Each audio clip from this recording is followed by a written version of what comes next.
forward in his first season from Duke, number 32, Cooper Flagg.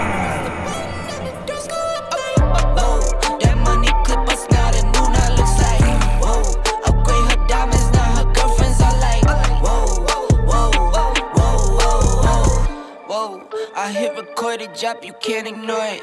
I'm transforming now these cars and planes, I'm always boarding. Just out touring down in Charlotte like I play for Hornets. When I'm performing, never boring, now you can't afford it. Champagne Perrier, Finnish friends on my face. Looking like I'm from the deep, these no Cartiers. Pockets deep, deep, deep, bro. I can make it in my seat, bro. Do you, I'm doing me, bro. Making noise, use a beat, bro. Whoa, whoa. I press the button and the doors go off like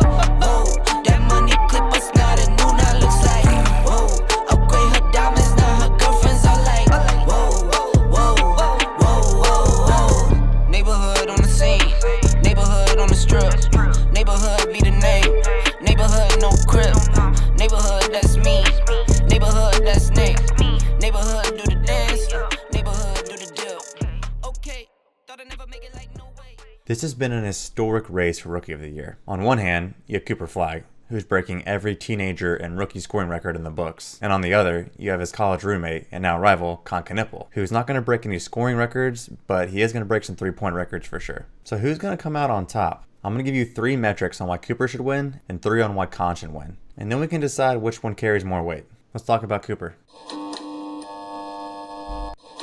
Cooper Flagg's first in points per game among rookies and second in assists. The last time a rookie was first and second in those categories was back in 2019, when Luka hit those numbers. It started with the Mavs not having a point guard to pair with Cooper. Kyrie Irving tore his ACL last March, and we thought he might come back in the second half of this season, but the Mavs decided to shut him down.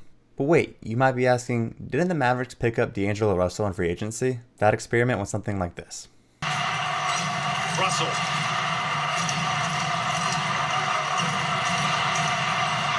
Goes to work. Off the glass, no. Gafford the tap, no. We're going to overtime. When Cooper and D'Angelo had to share the floor together, they were a minus 18.3 net rating. So Cooper was asked to handle the ball more and play the point guard position a little bit.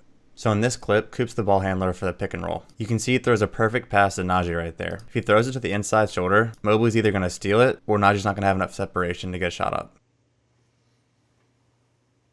So here the Mavs are in a semi-transition play after the jump ball. Coop does a great job of keeping his head up, and there's a pretty decent cross-court pass to Middleton for the open 3. His assists have gone up from 2.8 in October to 6 here in the month of April. Now let's get to the shooting. He's the youngest player ever to score 50. He broke LeBron's record for most 40-point games by a teenager. He knows how to score. And because this team doesn't have a real point guard, their best offense is in transition. Luckily, Cooper's okay with that. He's first among rookies in fast break points with 3.5 per game. Here he is driving on the Lakers. If he gets an inch of space, he's taking it. If he sees there's no rim deterrent, he's definitely taking it. No offense to Jake LaRavia and Luke Kennard. And if he can't go around you, he'll go through you. He's very good at bumping a defender and getting a shot up before they can contest. Alongside transition scoring, he's also first among rookies in points in the paint at 11.4 per game. Here he gets a screen to free him right at the top of the key.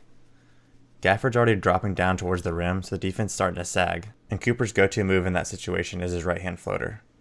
Hard to block that shot at his size. On this one, Coop gets the ball a little closer to the logo, but that gives him more room to run. Just a little bump and a fade is all it takes. Body control at 19 is crazy. For Coop's last segment, we'll go into his defense. But I forgot to mention at the beginning of the video, Please subscribe. Everyone's favorite defense combo stat. Blocks and steals. Stocks. Coop is arguably the most versatile defender in his class. He's also pretty smart. Here he is sticking with his man, just long enough for LaRavia to decide to ISO. But you can see Coop watching here. As soon as he does that spin move, he rushes over and gets the ball. He's not terrible one-on-one either. He actually gets beaten pretty easily here by Nas, but he does have a good enough recovery to chase down the ball. Time to talk about Kon. He's making the case he's the best shooter in the league. He's shooting 7.9 threes per game on 42%. The last rookie to shoot 7 threes a game was Ant back in 2020, and he only shot 32%. He smashed the rookie record for most threes in a season. He's at 265 right now. The old record was 206. He did that in 59 games. He's not just leading rookies in threes made, but he's first in the entire league. If you're playing drop coverage, you might as well take the ball out the net. Why is Jay Huff so far back? Oh yeah, the Pacers want to lose games. Teammates also quickly decided he's the guy to find if they bail out on a drive. Kobe gets stuck under the rim here and finds him. But the best superpower he has picked up is relocation. That's why Curry's the GOAT. You cannot leave him even after he misses. Here Kon misses the layup, does a little arm raise, but then gets right back in the corner for the open look. Cash. Now let's look at Kon's on and off numbers. To be clear, a lot of things went right for the Hornets this year. LaMelo and Brandon Miller stayed healthy, Diabate took a little leap, but if you look at the on and off numbers, Kon is a pretty important cog in this machine. The Hornets have 6 lineups with a positive net differential. Kon's in all 6 of those. LaMelo and Brandon are only in 4. He also makes Diabate and Bridges a lot more impactful players. Here, Ball and Bridges are running a pick and roll together. You can see Brooks slide over and try to get in Ball's way, but he has to run back to Kon, obviously, because of his shooting. This gravity is super important. It allows Ball to have enough space to get the pass off to Diabate for the layup. The Hornets like to run this play a lot. They'll pretend like Bridges is setting a screen for Kon so he can get an open 3, but then Bridges will just run to the rim for an oop. You can even see Conley right here looking for the pass to Knueppel.